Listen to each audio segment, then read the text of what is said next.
Всем огромный привет! Вы на канале Вечное Лето. Мы сейчас находимся в Париже, и сегодня у нас новый день, новая экскурсия, на которую мы берем вас с собой.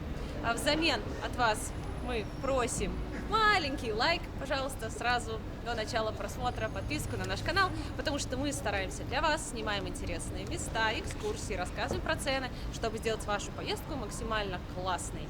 И пока мы ждем сегодняшнюю экскурсию по району Море, мы находимся в квартале Море, хочу вам порекомендовать сразу классный ресторан, в котором вы можете пообедать или поужинать. Это один из самых старых ресторанов в Париже. Называется он Бофингер или Бофинджер, если знаете, как правильно это произносится, напишите в комментариях. Он работает с 1864 года. Там, конечно, цены не низкие, но там можно поесть не очень дорого, потому что у них есть специальные предложения. Это блюдо дня плюс десерт или закуска плюс блюдо дня. И это выходит где-то в 19 евро. Ресторан работает по часам, то есть вы можете прийти в обед, он, вот, допустим, с 12 до 3, в 3 он закрывается, и потом открывается снова в 18:30 и уже работает вечернее время. Я, когда готовилась к поездке в Париж, я пересмотрела, наверное, все видео на YouTube и сохраняла места, локации, которые люди рекомендовали, где можно вкусно поесть. И это для меня на вес золота, такие рекомендации. Я надеюсь, что это место вы запишете в свой список для посещений в Париже, и вам здесь понравится. Мы решили, пока мы здесь, все-таки зайти, отведать блюдо дня. У нас все равно есть время. Что, пойдемте вместе пробовать. Вот, посмотрите, какое меню. Можете заказать блюдо отдельно или воспользоваться вот таким предложением, знаете, как меню дня. Закуска плюс основное блюдо за 19,90. Или взять основное блюдо плюс десерт за 19,90 также. Или же вы можете взять побольше еды. Это закуска, основное блюдо и десерт обойдется в 35,90. Можно сесть на улице или внутри. Мы сели внутри, и меня просто замуровали. Я сижу рядом с другими людьми. Мой стол выдвинули, меня посадили, и стол на меня задвинули. Нужно было сделать заказ. Мы половина не знали, какое блюдо называется, что из себя представляет. Единственное, что я поняла, есть рыба и мясо. То есть основное блюдо тоже можно выбрать. И мы выбрали мясо. А еще он предложил попробовать десерт крем-брюле. Он говорит, знаете, что такое крем-брюле? А я знаю, что такое. И такой говорю, нет. Он говорит, ну вот у женщины. И дает мне вилку, говорит, попробуй у нее. Я такой, что? Он говорит, ну тыкни у нее, попробуй, если понравится, мы тебе принесем. Но это, я так поняла, шутка же, да, была? Наверное, вот. надеюсь. Сейчас удобно устроились за нашим столом и будем пробовать. На закуску яйца фаршированные. Я, кстати, к ним хорошо отношусь. Напоминают мне Новый год, праздничный стол. Красивая подача. Непонятно, что это внизу. Похоже на какой-то овощ, как будто тертая редька. Дегустация ответа не дала. Вот яйцо, я знаю, что такое. Островок спокойствия. Это, наверное, подают с 1860 года. На вкус как? Вкусно. Вкусно. Жирненько, майонезненько. Похоже что-то на наши вот праздничные блюда. Нафаршированные яйца. Вкусные. И как будто здесь еще горчичка. Мне нравится. Можно намазать это на булочку и съесть. Нам принесли 2 баночки. Надеюсь, это не все основное блюдо. Может, это подарок. С собой надо взять. Вообще, я думаю, что это горчица. Принесли наше основное блюдо. Мы заказали как бы 2 сета и 2 в одном. Нам принесли 2 куска мяса, тушеная какая-то капуста, картошечка, подливочка. Такой красивой сковородки. Тут горелка еще внизу. При нас поджог. Получается горчица.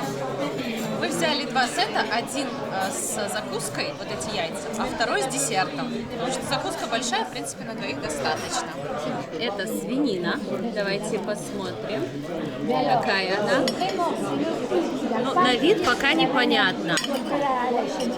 По запаху, тут в ресторане очень много запахов, поэтому тоже непонятно.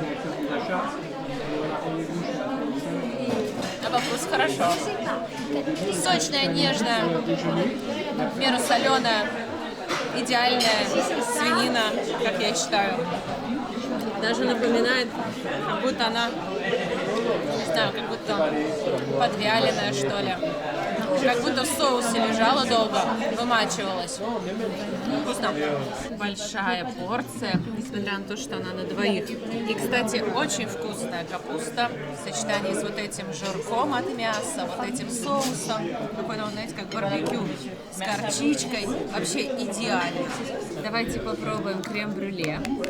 Оно под такой корочкой.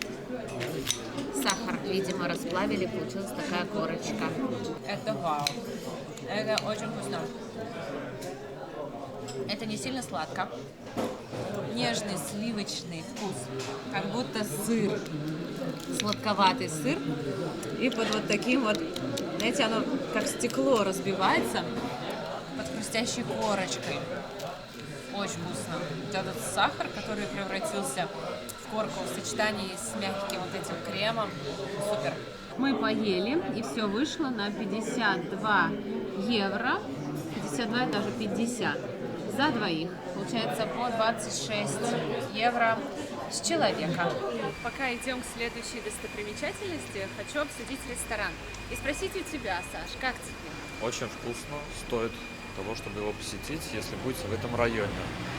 Поэтому хорошее место, и цены, в принципе, такие же, как и везде. Да, и за счет этого предложения получается даже выгоднее, Да, чем вот во многих местах. Именно вот можно пойти в первые половине дня. Мы сейчас находимся на одной из главных достопримечательностей Парижа, это Королевская площадь. И здорово, что здесь есть газон, на котором может посидеть, полежать любой желающий, что-то поесть, почитать книжечку, поиграть с детьми. Нет такого, что все забетонировано, огорожено, не трогать, не смотреть, не дышать. Вон ребенок футбол там он гоняет с мячом. В таком значимом месте. У нас экскурсия будет, кстати, 2,5 часа. Очень интересно. Узнаем много важного. Я взяла из ресторана, хотела вам показать. Это кофе, дают печенье традиционное. Пряник. Вот этот вот человечек, в форме человечка. Я его не съела, взяла с собой. Это удивительная статуя. Ага. Я ее очень люблю, потому что она нам наглядно показывает, что Море, он соткан из кусочков, понимаете? Вот когда будет революция, все памятники королям будут, конечно же, уничтожены, да? Бронза переплавляли, нужны деньги. И потом, впоследствии, уже эту статую воссоздадут, но в камне. Не было денег, не было бронзы, поэтому из камня. И такие статуи должны были всегда сделаны быть из металла, потому что из камня она недолговечна. Она не может держаться вот на трех, получается, опорах. Мы сейчас заходим в музей Виктора Гюго. Этот музей после его смерти основал его друг, где выставил вещи, предметы быта, фарфор китайский. Вот Гюго его коллекционировал. Все, что тот при жизни собирал, его друг сохранил и выставил здесь на всеобщее обозрение в этом музее. Там гид не сможет там ничего рассказывать, потому что там должен рассказывать только их местный гид, но мы поснимаем самые красивые экспонаты, чтобы показать их вам.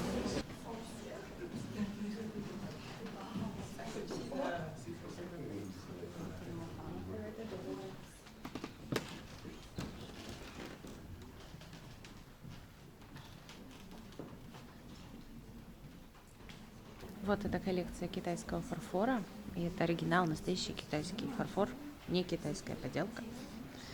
О, кстати, он там наверху очень красивый с золотом. Музей интересный, много экспонатов, красиво там, есть что посмотреть. Вообще французы очень любят, уважают Виктора Гюго, потому что он написал много великих произведений, и благодаря ему сохранился собор Парижской Богоматери, его вообще хотели сносить, тяжело было его содержать. Вот он написал свое произведение «Собор Парижской Богоматери», привлек внимание к этой проблеме, написал письмо правительству, чтобы сохранили этот собор. И благодаря тому, что произведение стало популярным, люди начали жертвовать деньги, и удалось его восстановить и сохранить. И когда Гюго умер, траурная процессия длилась аж 10 дней. Ребята, вот это самое лучшее фалафельное. Здесь самый вкусный фалафель. Как нам сказали, это какие-то шарики из лука, обжаренные в масле. Вкусно. Я бы просто попила кофе с чем-нибудь сладеньким. Но если любите фалафель, то вот здесь самое лучшее фалафельное. Итак, я вам сказала, что мы пойдем с вами в гости к Пикассо. Пожалуйста, пришли. Мы в гостях у Пикассо. Здесь музей Пикассо. Но нам очень интересно посмотреть на особняк, который здесь находится. То есть в этом особняке находится музей Пикассо. И особняк называется особняк Салле. Мы сейчас будем заходить в музей Помпиду, тоже большая достопримечательность Парижа. Фишка этого музея современного искусства в том, что все коммуникации здания вынесены наружу. То есть вот эти электрика, все трубы водопровода, они все снаружи. А внутри таким образом много пространства. Кто-то, если слышал про парижские катакомбы, не слышали про парижские катакомбы? Вот катакомбы появились, когда приказано было закрыть все кладбища. Наполеон Бонапарт приказал, потому что река Сена поднялась и проломила, вернее, даже не река Сена, а, получается, вот эти остатки косточек, там было просто самое огромное кладбище. Стены просто не выдержали, все это проломилось и оказалось у булочников. Поэтому было приказано закрыть все кладбища, и все останки, косточки, которые смогли, это все в парижские катакомбы разместили. Потому что в Париже, да, все внутри, под нами, как бы, можно сказать, что это полое, потому что здесь добывали гипс и камень. Париж, что, почему камень, домов так вот каменных много? Поднялись на самый верх, чтобы посмотреть вид на Париж с высоты птичьего полета. А я не открываю глаза, чтобы у меня был вау-эффект. Ой, я боюсь, там ничего нет? Не врежусь? Открываю. Раз, два, три. Грязные окна. Первое, что я вижу. Грязь. Напротив нас район небоскребов. Вы видели? Это район Ля Дефанс, да, там, где еще третья триумфальная арка находится, арка Ля Дефанс, новая арка. Мы спустились на 4-й этаж, и здесь нет стекла. Конечно, здесь не так высоко, но видно Эйфелеву башню, торчащую, немножко крыш. Вот этот небоскреб, который построили в Париже, и местные его не очень любят, как только его не обзывают, потому что, он действительно странно смотрится на фоне вот этих исторических зданий, одна башня торчит, но его построили в 70-х годах, и тогда модно было строить небоскребы, в Нью-Йорке они вырастали как грибы, и это был такой, знаете, символ развития страны. И вот французы тоже решили его сделать, поняли, что он не вписывается сюда, но денег много вбухали, поэтому оставили. И вот он торчит, по-разному можно к нему относиться, но отсюда его тоже видно. Вот невозможно стекла содержать чистыми 365 дней в году, это только надо их постоянно натирать, полировать, и там всегда как-то душно. А вот здесь красота. Я очень надеюсь, что мы еще попадем на террасу галереи Лафайет, там можно подняться и любоваться видом на Париж. А сейчас мы продолжаем нашу прогулку. Экскурсия подошла к концу. Хорошая экскурсия, интересная. Столько нам классных ресторанчиков посоветовали. Девушка такая очень приятная, грамотная. А мы с вами отправляемся гулять. Парижане очень часто переходят дорогу на красный свет. Если нет машин, они переходят. И говорят, что штраф за переход на красный свет 35 евро. Мы в Париже уже практически неделю. Саша, как тебе? Хорошо. Хотел бы тут жить?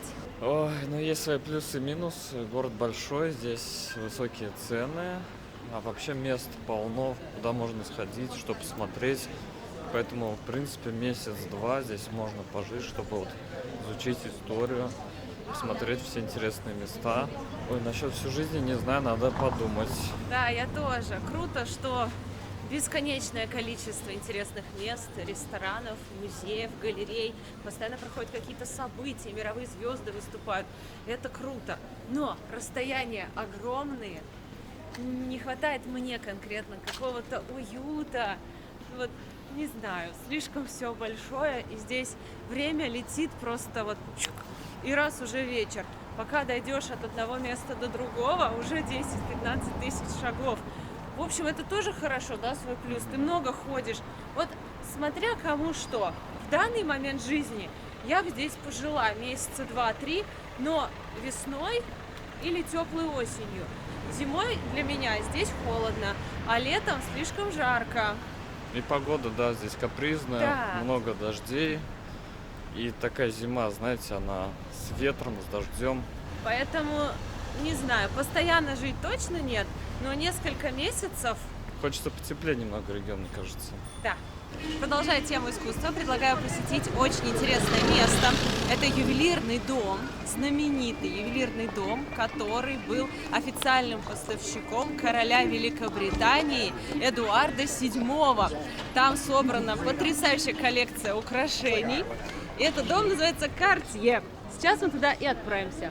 Кстати, именно на этом месте находился первый магазин Cartier, когда они только-только начинали свое дело, поэтому мне было интересно зайти именно в этот бутик, именно на этом месте.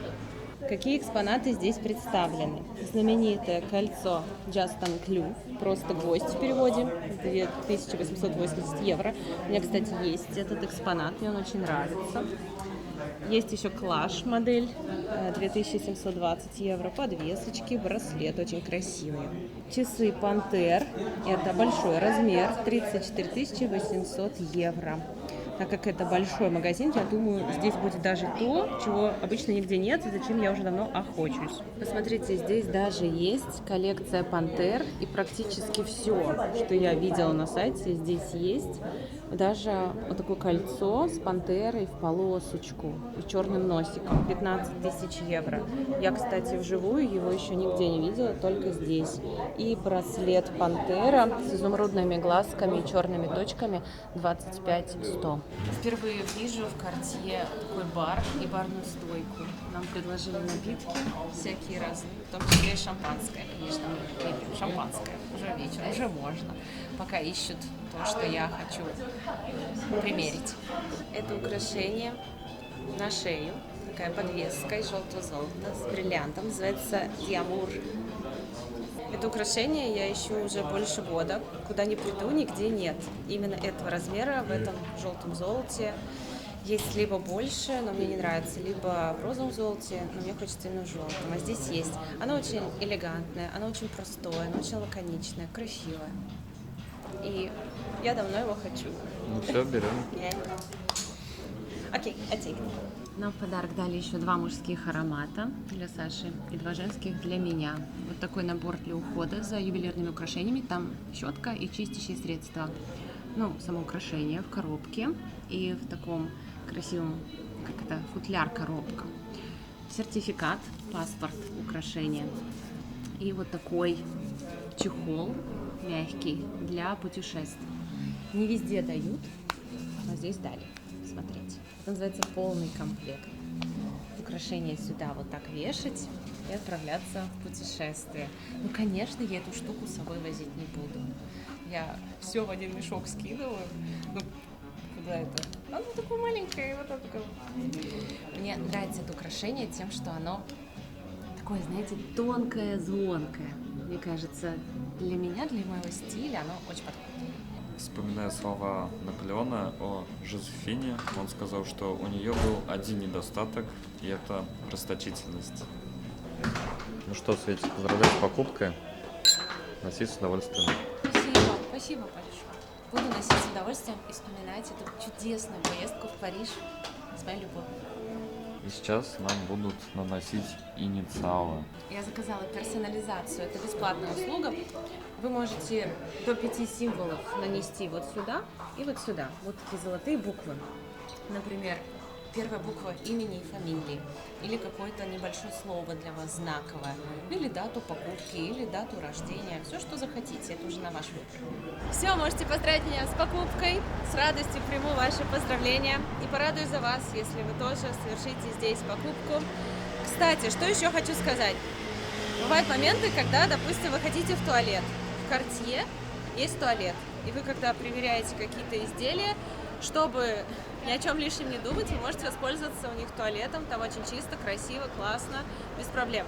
И еще, так как в Париже распространены кражи, они упаковывают красную коробку и красный пакет вот в такой белый пакет, без бренда, вообще непримечательный. И здесь тоже закрыто белым листком, чтобы никто не догадался, что вы несете покупку из Cartier, чтобы у никого даже мысли не возникло вас ограбить. И это здорово. У меня, кстати, были мысли, я подумала идти с этим красным пакетом, как красная тряпка для быка. Надо было, думаю, может, рюкзак взять, в рюкзак положить. Ну, такие, знаете, просто мысли. И тут они за меня все сделали. Классно, идем отмечать.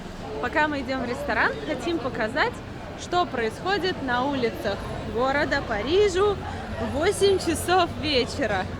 Мест свободных практически нигде нет.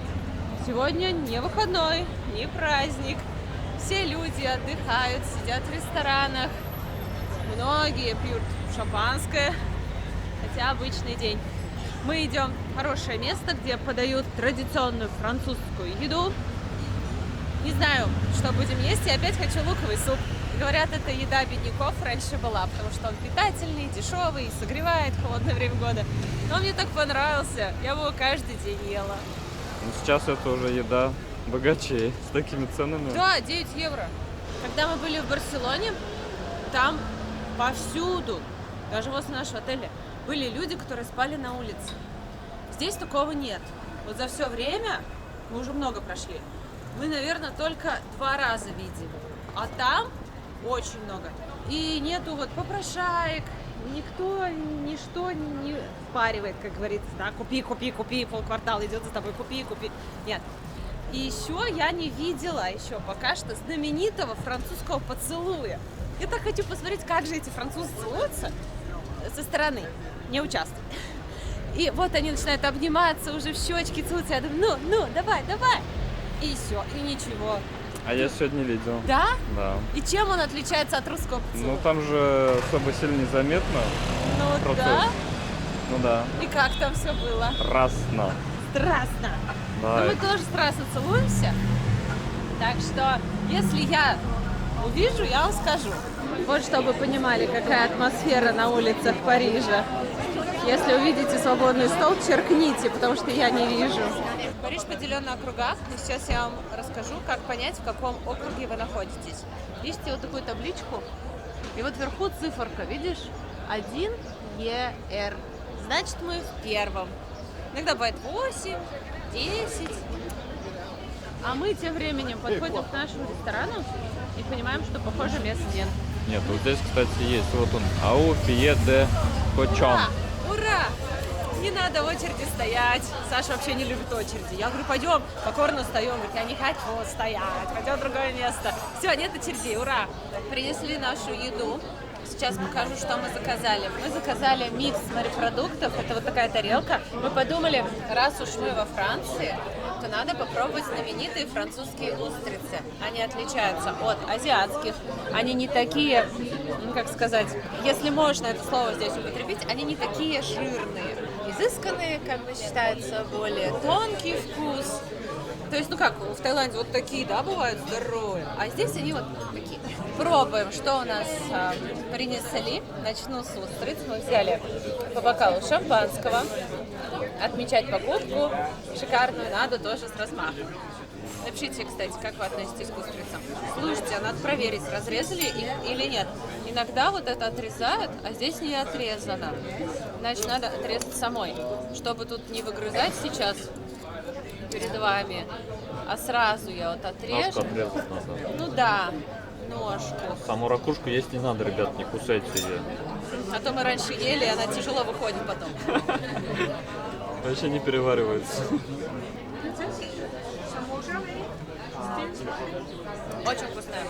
Я, кстати, люблю устрицы. Мне и тайские нравятся, любые. Такие солененькие, свеженькие, хрустят.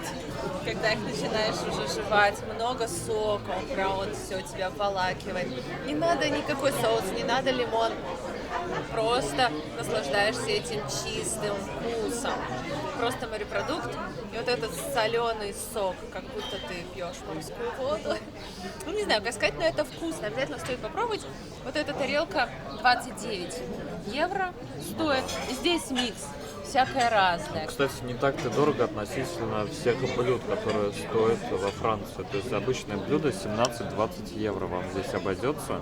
Вы Даже добавляете дороже. 28 10. свинина там Да, есть. там есть свинина, 25-30 евро блюдо. То есть Специально- добавляйте 10 евро, а к некоторым блюдам добавлять уже и не надо. Они так и стоят. И получаете такую красоту. Здесь классные морепродукты, нам здесь прям рекомендовали морепродукты. Эти, кстати, тоже вкусненькие. Но устрицы мне нравятся больше. Можно сказать, устрицы отдельно 3, 6, 9 штук. Но мы хотели вот миксом, красиво подается. Еще принесли, это у нас что такое? Гематоген. Вот что это такое? Там есть блюдо Святого Антонио, покровителя мясников. Вот переводчик так переводит. Масло. И ты думаешь, что будет? Масло сливочное, очень хорошее. Все Представляете, хвалят. как масло подают? Просто в таких брикетах. Как конфетка, Вообще как закусочка. Мы его не заказываем. красота. Красота. Сейчас я буду пробовать устрицу. Французские устрицы я еще не ел. Сразу оторву ножку правильно, чтобы она сразу зашла в рот. И вот так. Вот ты сразу сообразил, что вилкой этой надо, а я ножом тыкала. Так. Вкусно. Вот реально. Не лимон, не какие-то добавки. Ничего не надо. Вот хлебушком закусить можно. Вкусно. И реально отличается от тех, что мы ели в Таиланде. Не противно вообще. Вот как кажется, да? Какая-то слизь. Они еще и живые вам подаются. Ты думаешь, о боже, как это есть.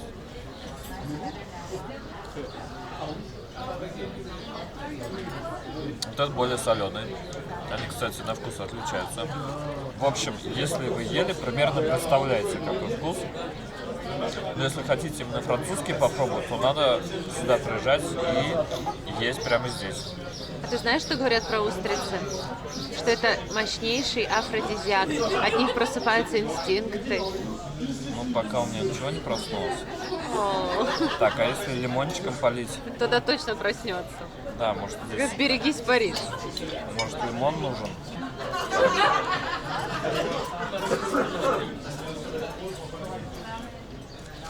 С лимоном тоже вкусно, но лимон перебивает вкус устрицы. Поэтому я предлагаю вам есть их чистыми, они вкусные, без каких-либо добавок. Блокбастер на нашем канале. Сегодня мы узнаем, как готовят креветки во Франции и какие они на вкус. Сколько мы креветок съели в Таиланде. И сегодня мы сравним французские и тайские. Я не удивлюсь, если их из Таиланда привозят. Я удивлюсь далеко везти. Так. Такие же. Положи мне 2 креветки. Перемешай. Вообще не пойму, какая откуда. Как по мне, такой же вкус. Здесь подают холодные во льду, это интересно. Ну, может быть, они более сладковатые и более похожи на раков. Ну, Да. может быть. Да? Вообще, мне понравились. Но видишь, они не выращены, они из моря. Надеюсь. Вот прям больше похожи на раков. На раковые шейки. Да. Очень вкусно. Конечно, здорово сидеть в хорошем ресторане, есть всякие устрицы, морепродукты. Но знаете,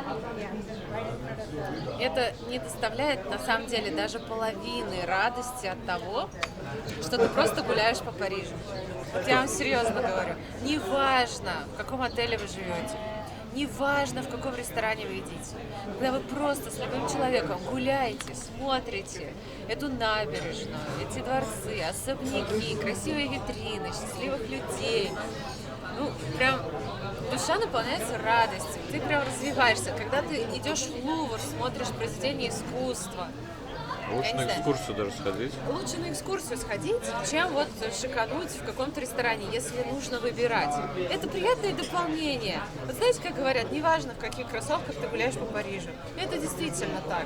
Вы в Париже, это уже огромное счастье.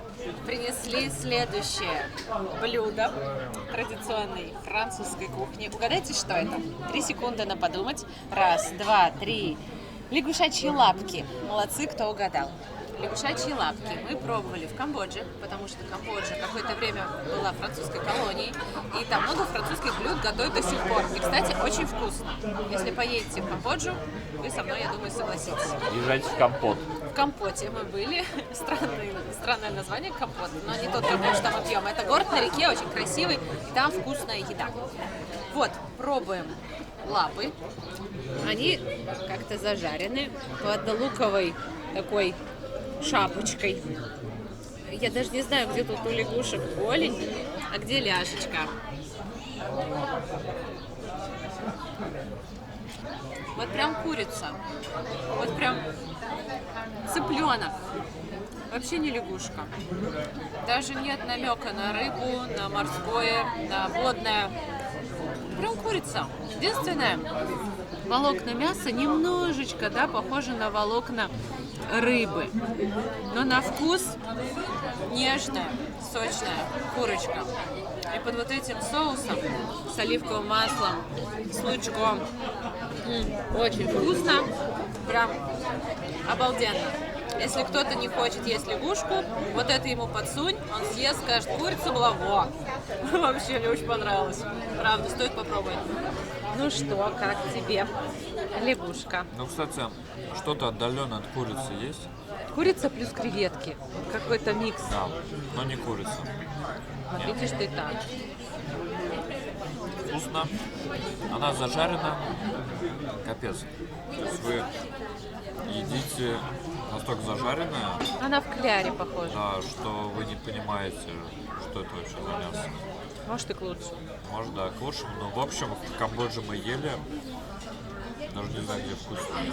Там больше мяса как-то чувствовалось. А здесь вот в кляре, мне кажется, не так прикольно. Я хотел бы прям чистую ножку свежего мяса. Ну, понятное дело, зажаренного. Слушай, но у нас не в кляре. у родителей есть пруд неподалеку, там водятся лягушки.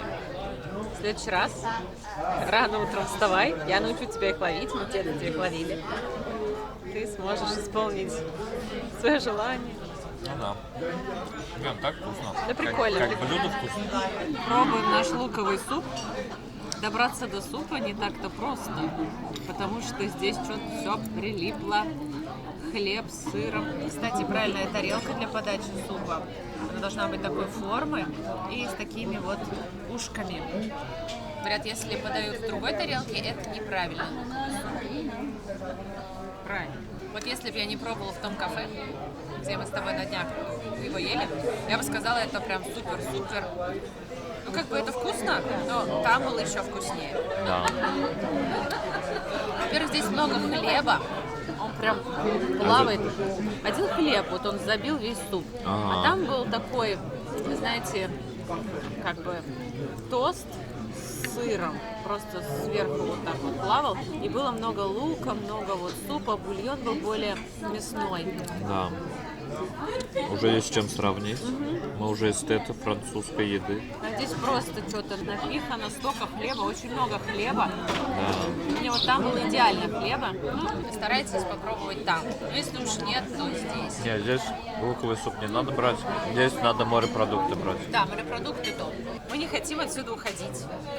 Заказали еще 2 коктейля. Я взяла Космополитен, а Саша какой-то там непонятный, что-то все намешано. Я человек консервативный, я сюрпризы не особо люблю. Поэтому вот я взяла то, что я знаю. Еще заказали десерт. Не поверите, какой. Знаете, ромовую бабу. Здесь подается ромовая баба. 1000 рублей. Да, в Саратове мы ее покупаем за 35 рублей, а здесь она 10 евро.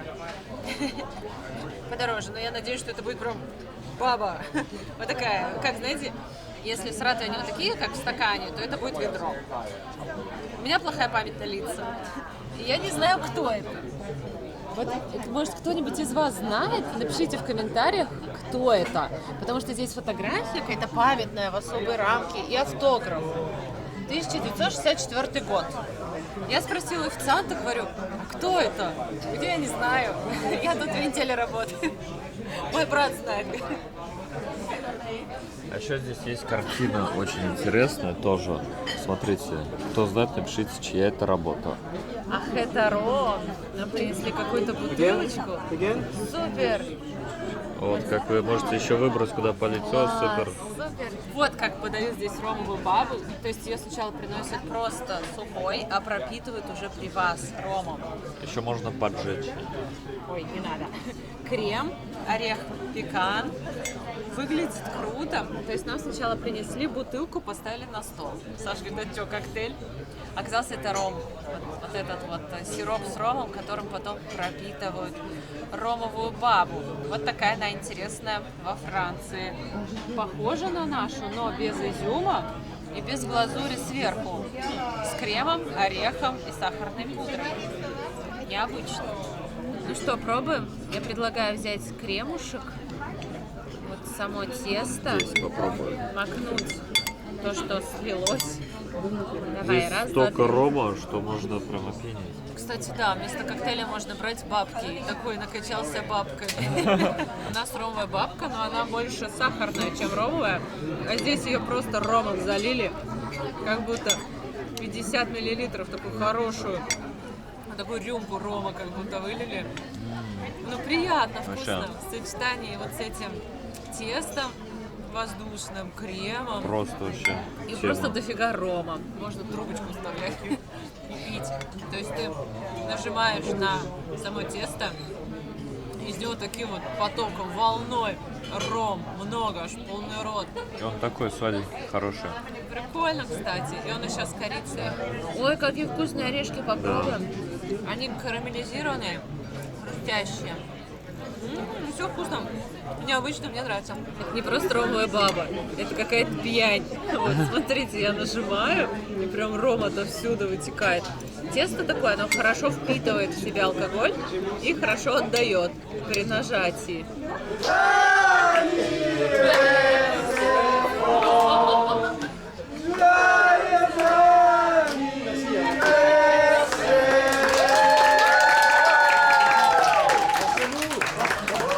Мы поели, и все вышло на 94 евро, почти на 95. Что сказать? Устрицы и вино – это всегда недешево в ресторанах. Так мы еще и в центре Парижа. Я думаю, что если сложить эти три обстоятельства, то, в общем, нормально. Но, Мы взяли много блюд всяких. да, мы еще много блюд взяли всяких. Для Парижа, для центра, для устриц нормально. Вот здесь, в принципе, не устрицы самые дорогие. Это просто сложилось много блюд. Вот смотрите, устрицы 29, суп 10, получается лягушачьи лапки 19,50, ромовая бабка 12, вот эта вода 6,60 и 2 бокала по 8, вина 16. В итоге набегает 94,60. В общем, нам здесь понравилось сидеть. В принципе, я бы вернулась сюда еще на красивую подачу морепродуктов и на вино. Но опять же, решать вам. Смотрите сами, мы все показываем как есть. Ни один ресторан нам никогда не платил за рекламу. И мне это очень нравится. Мы всегда говорим то, что хотим. А вы уже сами решайте. Ну вот вы как думаете, за то, что мы съели, при условии, что это центр Парижа, 94 евро, это дорого или нормально? Я считаю, что это нормально. Ой, все, прям так плотно поели. Кстати, люди еще сидят в заведениях, хотя уже половина 11-го. А мы потихонечку под такой свежий ветерок направляемся к нашему отелю. Как тебе сегодняшний день вообще? Вообще классно, мне понравилось. Гуляли целый день просто. Целый день, мы каждый день, такое чувство, что мы просто все эти дни куда-то идем. Мы сидим, спим меньше, чем идем. Я уже так привыкла идти. Однажды Саша говорит, все, стоим, а я продолжаю идти, потому что я уже просто я врезаюсь в него. То есть я как бы мозг сказал ногам стой, а они просто на автомате уже идут, и я в него врезаюсь, потому что я привыкла идти, как это стой, мы постоянно куда-то идем. В общем, если этот выпуск вам понравился, если он хотя бы чуточку поднял вам настроение, то поставьте нам лайк. Поддержите нас подпиской на наш канал. Заходите в нашу группу ВКонтакте, в наш Телеграм. Пишите свои добрые комментарии, пожелания. Мы всегда с радостью их читаем. Задавайте свои вопросы, тоже не стесняйтесь. Увидимся в следующих выпусках. Вас очень сильно любим. До новых встреч. Пока. Пока!